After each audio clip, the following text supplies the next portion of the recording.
107.5 WGCI, the size number one for hip-hop and R&B. It's the morning show with the destined legend Leon Rogers, the beautiful Kendra G, the shortest damn man in Chicago, Kyle. And listen, man, there's been a lot of conversation. We've been talking a lot about Surviving R. Kelly, the docuseries that aired on Lifetime last week. Since then, the conversation has grown and continued. We just talked earlier this morning about the fact that legal entities are getting involved in Georgia and in Chicago. Right. And we're lucky enough right now to have some people who are directly affected by this on the line. We have the parents of Joceyln Savage on the line, Timothy Savage and Joceyln Savage. Good morning. How are you all? Good morning. And we're also being joined by Azriel Clary, whose daughter is also involved in this whole situation as well. Mr. Clary, how are you? I'm good. So let's get this conversation started. First and foremost, you guys have been calling for this R. Kelly situation to be addressed for a while. How long has this been an issue? We'll start with the Savages. How long has this been an issue with you all and your daughter Joceyln? How long have you been trying to get her back home? Well, we've been trying to get her home back since December of 2016. It was in the month of the Christmas when we noticed that we had that problem. Wow.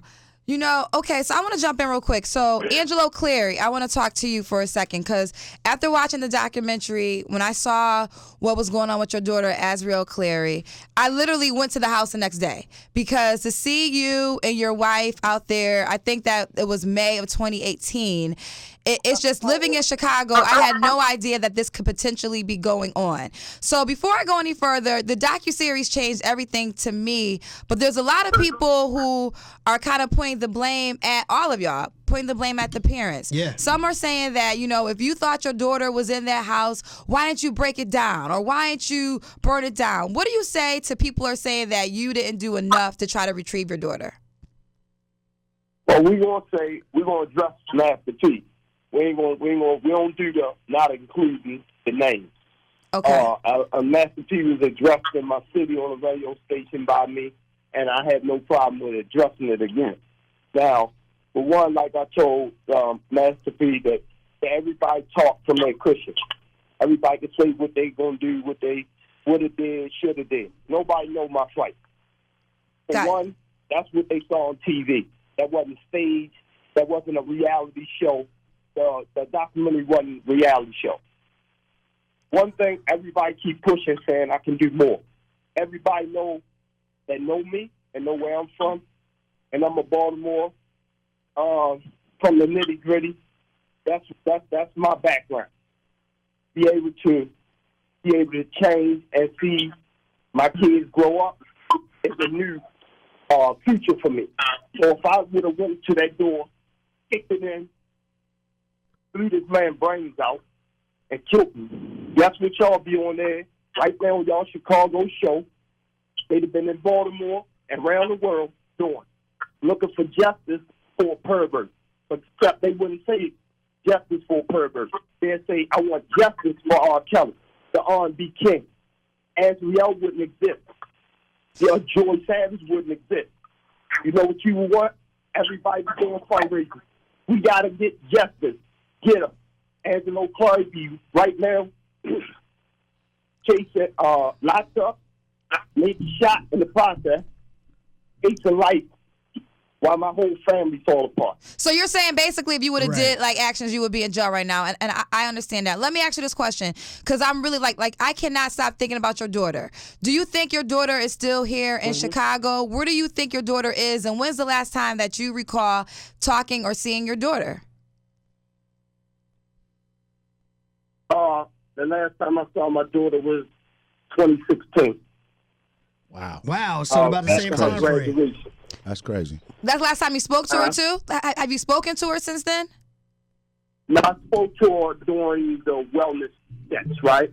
Okay. And the thing with the wellness checks is, you only get whatever the police give you, and that happened to be that day in Chicago when y'all seen us there, and in the video, and for the record, just to let Chicago know, these parents that's on the phone that's giving us interviews, the reason why he don't attack us because we ain't took nothing from him.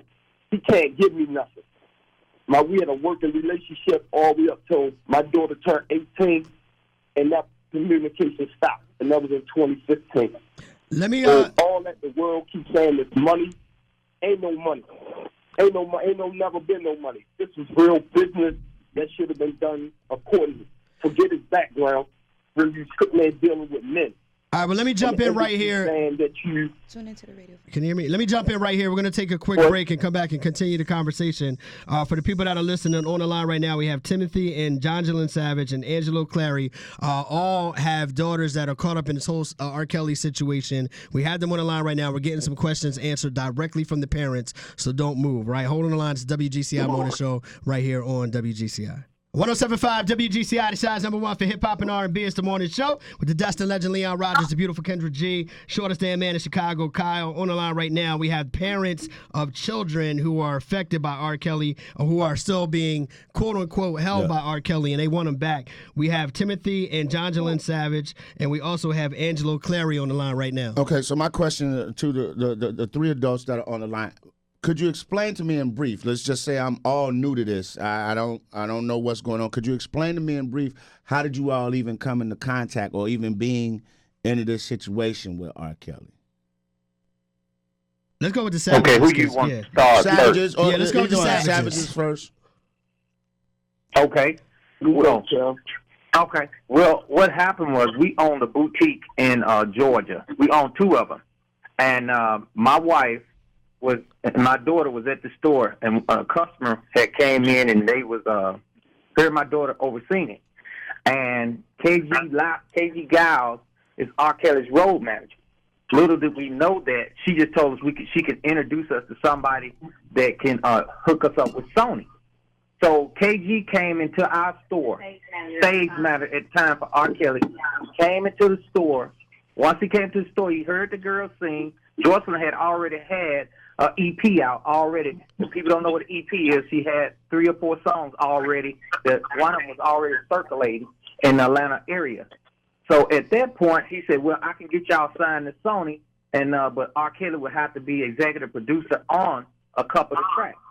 So we said, well, we could set up some type of business meeting where we can meet with Sony and you, and if R. Kelly wants to be the executive producer, we can make that happen. So my wife and R. Kelly and Joceyln, my wife and Joceyln met out on the West Coast for a show. And then everything was professionally set up by his assistant right. at the time. And so we actually didn't meet R. Kelly for the first time until after the show that we were invited to. We were told we were VIP guests. We sat on the first few rows. And then after the show, we were invited backstage for a private meeting. The meeting lasted approximately 2.5 to 3 hours. And the meeting basically just consists of gentlemen talking first and then listening to her CD, as well as him rambling about different projects he had upcoming and just telling him what the next steps were and what he was expecting for her to do, like different exercises he wanted to do, vocal training. And the next meeting was supposed to be in Atlanta, back in Georgia, with my husband. My husband wasn't able to go. He had to stay with our younger daughter. So it all started from basically trying to get her signed to the record label. That's what it sounds like. Both of their daughters are right, singers. and we had 2 meetings only. My daughter, we know we stole our daughter, so all those rumors about we stole her. She went to college. We put her in college. She was there one semester. The next semester, her dorm room was completely cleaned out. Nobody knew from the school or roommates or anything. She just came over the Christmas break and got her things, and they report back first day of spring semester at her college dorm. Can I ask you guys this question? When was the last time, or was there any time at all, or when was the last time you guys as parents spoke to R. Kelly directly, and what was that conversation? We are not able to, Alex. My wife was not able to. I spoke with R. Kelly once, and it was in, I think it was May or April of 2017. 18, I'm sorry. And R. Kelly, I asked my completely blunt, where's my effing daughter? Right. And at that point, he said, your daughter loves me. I said, if my daughter loves you with the N-word, you need to call me. Let her call me. I need to talk to her right now. He told me it's not time yet and hung up the phone. Wow. Wow. Angelo Claire, I know Leon asked a question about how did your daughter also meet R. Kelly. I know in the docuseries we saw that you guys were at a concert. Your daughter also is a singer. She was 17, and you can fill in the blanks. Like basically, you and your wife were skeptical, but she really wanted to work with R. Kelly. She told you one day she was at a hotel with R. Kelly. You and your wife pulled up and like, no, you can't be at a hotel with R. Kelly. You want to give the rest of the story? Yes, I'm glad you asked that. That's $1 million question for us. In the docuseries, they didn't play the build-up because they thought of it was a legal matter, but it wasn't. But so let me be the first to clear it up for Chicago as well. My daughter suffered from a mental breakdown. I'm gonna make this quick. Mental breakdown. That Monday before the show. This is 2015. April 2015. My daughter, career, was at a high. Labels looking at her. She had a bad situation with her first boyfriend, first and only boyfriend, and they had he cheated on her and blamed her music, and we had no clue of none of this, and she had no time. She tried to kill herself. My daughter was in an institution held back Friday. When we went to go sign my daughter out at an institution, we sat with a therapist for 2 hours who explained to us the only reality she had was when she came, talked about her music, this and that. I had documents to say, show he recommended her to stay around her music. He said, that's what you got Azriel when you talk about her music, this and that. I said, okay. We left there. The next day, we had a show. We had tickets for the show. So that's how Azriel wound up at the show, because we wasn't leaving her alone. So when you coming out of a situation like that where a father had to come home and see his daughter submerged in water with pills and have to take her to the hospital, things that people don't know about this thing, and run her and get her pumped to make sure that she just got life. And then there has to be put with a decision, a life-changing decision after that, because we need a superstar the next day at the show. And out of all the young ladies there and all the people there, she wasn't in the front row center, none of that. We was kind of back a little bit. And for her to get pitched on stage, we looking at, well, damn, this may be a good sign. This may be something that's supposed to happen. She get on there, they all up there, they go on the back, she come out, when she finally come out, she telling us that she sung for him. Everybody back there, they was clapping, this and that. He looked up on YouTube, this and that, and he gave her a number. My daughter came straight and told us that. So when we addressed the number, I'm like, that's not real. No way this man will give a girl or the young kid his number. That's not. He would have called us this and that. No, Dad, that's real. So I said, it's a real call. She called it, no answer. But what I didn't know, he had already put his number in her phone, her number in his phone. So while he didn't answer then, he knew that that's what parents do. So the next day, he texted her all Sunday and tell her, don't tell her. So now everything I'm telling you, we didn't find out till 2016. But he was already texting my daughter. So Monday, he's supposed to have been in Miami doing a show. This man blew his whole show off, and y'all can check the records, y'all in the music industry. He missed the Miami show because he came back to Orlando to meet my daughter. Act like he wanted to see her in the interview, but that's where he got my daughter there, probably did the interview, whatever, finagled his way with her, and had sexual encounters with her. Wow. And she was 17. She wasn't home from school. And she was 17. Found out she wasn't home from school, we bum rushed the house. So when my wife in there, the story says she threatened us, they had to cut the rest.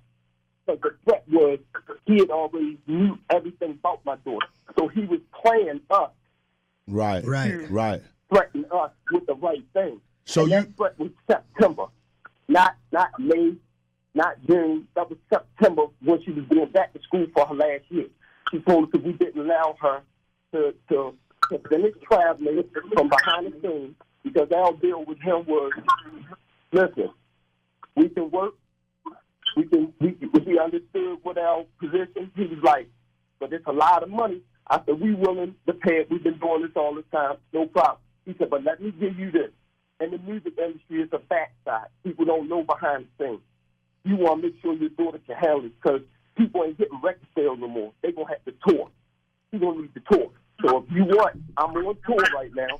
I can fly y'all in every time to a show so she can learn everything from the back. Is that okay? And then if you make a decision, I'll write a song and I'll give you my price.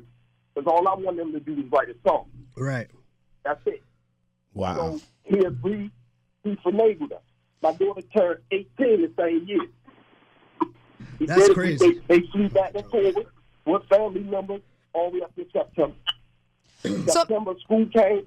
We had to get somebody from the record label that we sat down and talked to them about a garden.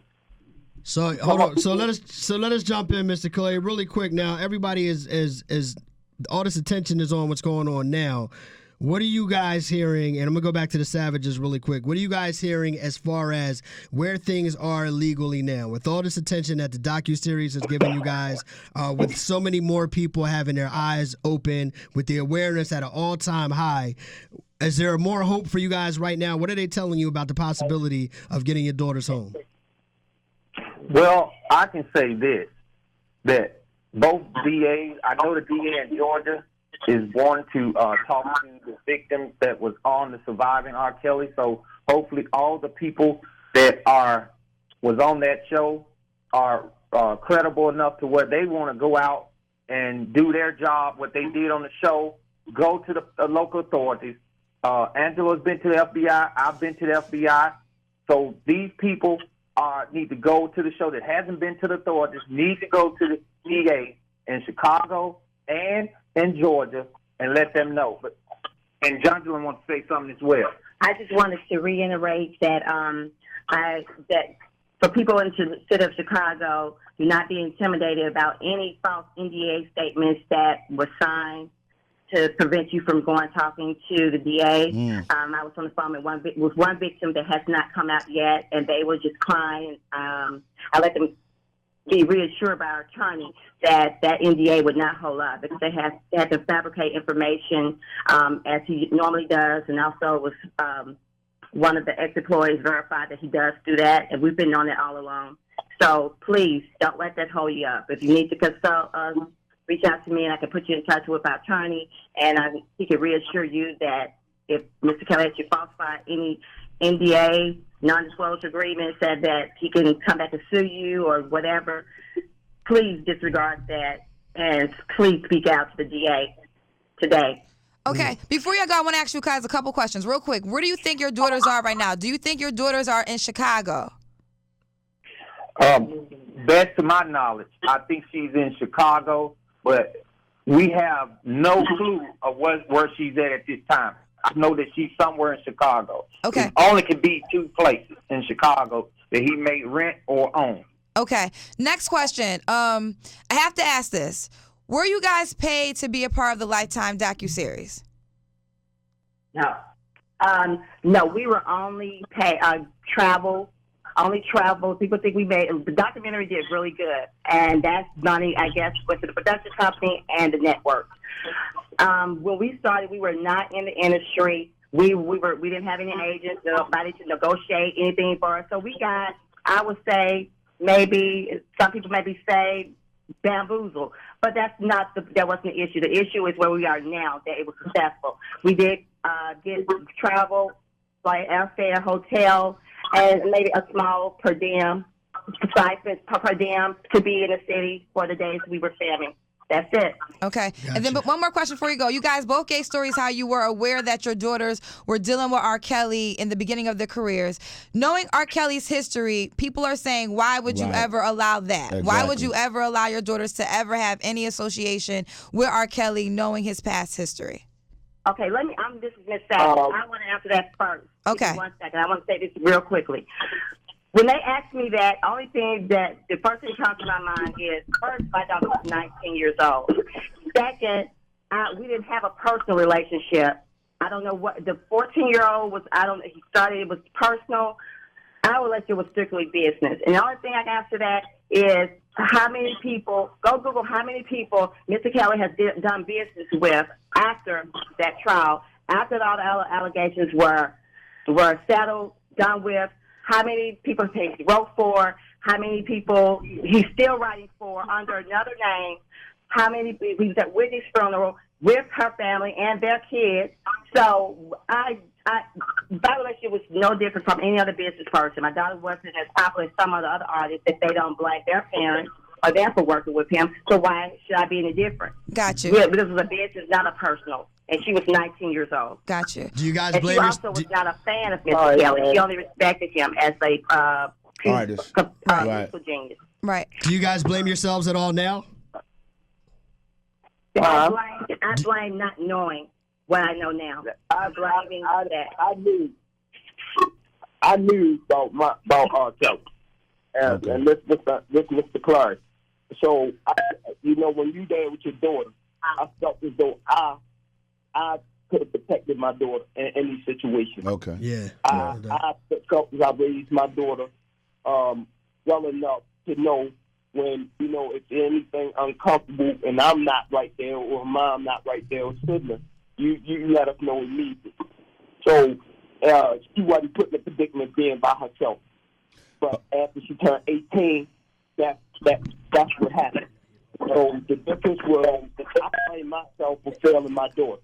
So yeah, I do that because I thought I could protect her, and I had no clue how deep this dude's mind was and thick it was for being a pedophile for kids. Right. He had a thirst that's predator for kids, and I can't think like them. Oh. And when we think we can protect our kids, we can't when there's somebody that all he do Right. is figure out a way to manipulate to get close to a child. Yeah. That's I know what I want.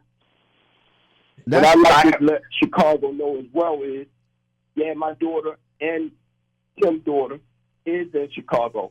And if Chicago want to help us out till we get there, because I'm on my way back to Chicago, is they're at Trump Tower.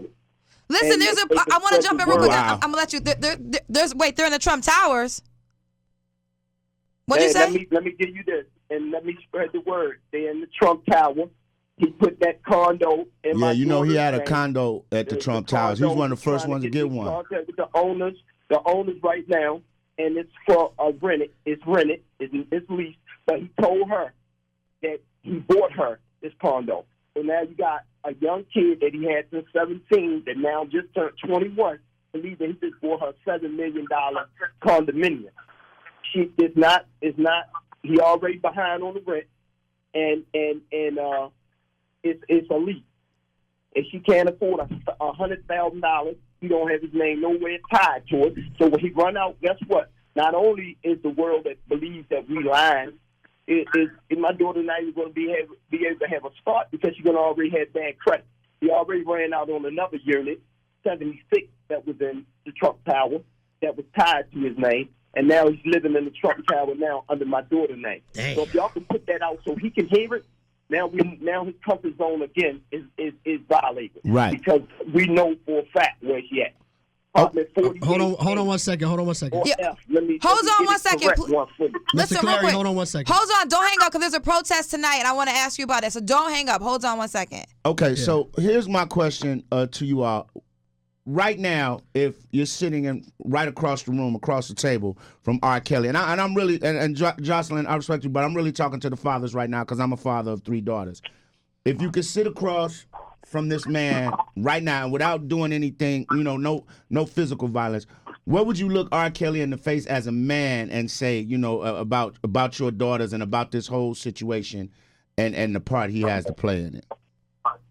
I can start off with that. This is Timothy Savage. Yes, sir. He's a coward. He's a predator, and he should have known better as a 51-year-old man to approach these kids and they're innocent. No words can describe how I would see if I see R. Kelly in front of me. I blame myself because everything should have came through me. If I would have met R. Kelly and my wife, we was a business owner. My wife could handle it, but if I would have met him, I would have seen straight through it. So for R. Kelly to be doing what he's doing, not just with my daughter, Joceyln, not just with Angelo's daughter, not just with all these other girls. He's a coward. He's a predator. And he needs to be stopped. Well, listen. Okay, wait, look, hold on real quick. So, listen, there's a protest in Chicago tonight. Oh, wait, Mr. Clary, did you want to answer that question, too?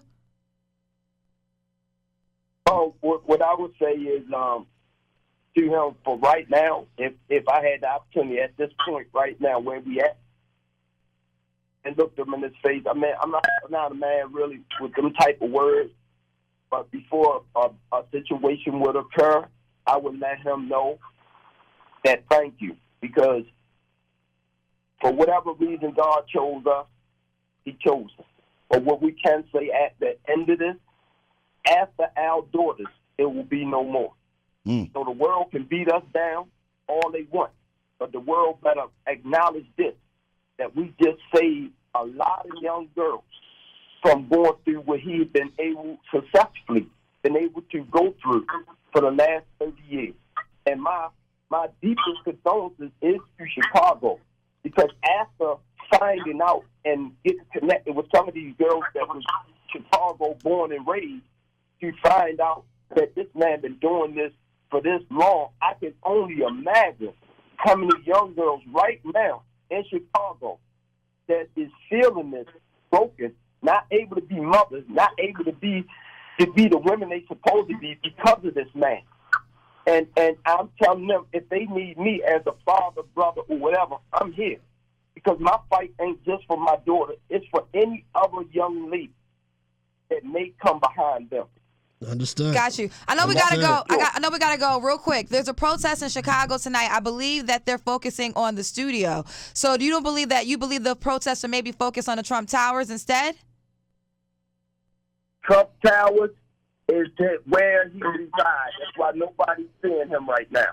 Trump Towers. Trump Towers is where he at, and that's where he's hiding right now. Okay. We put the focus on Trump Tower because we trying to get them up out of there. Got you. Right. One We more. just need the word to circulate that she don't own that condo. Okay, we gotta go. That's his Listen, thing right now in her head. Mr. Clary, we gotta go. But last question. There's rumors that he hired lawyers to get both of you guys to stop trying to look for your daughter. Did you hear that? That they have attorneys now to stop both of you from trying to retrieve your daughters.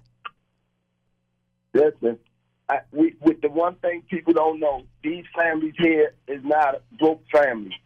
So we invite them to do the lawyers, because that means we get to drag them back and forth in court, exposing their lives without him. Because we won't have them, we won't fight laying down. We're going to fight strong. So tell him, make sure he knows that bringing in lawyers, bring them away from him. So we invite that to come on. Please Right. do. Well, I look, said the same thing. This is Tim Savage. I said the same thing on TMZ. He should have filed yesterday.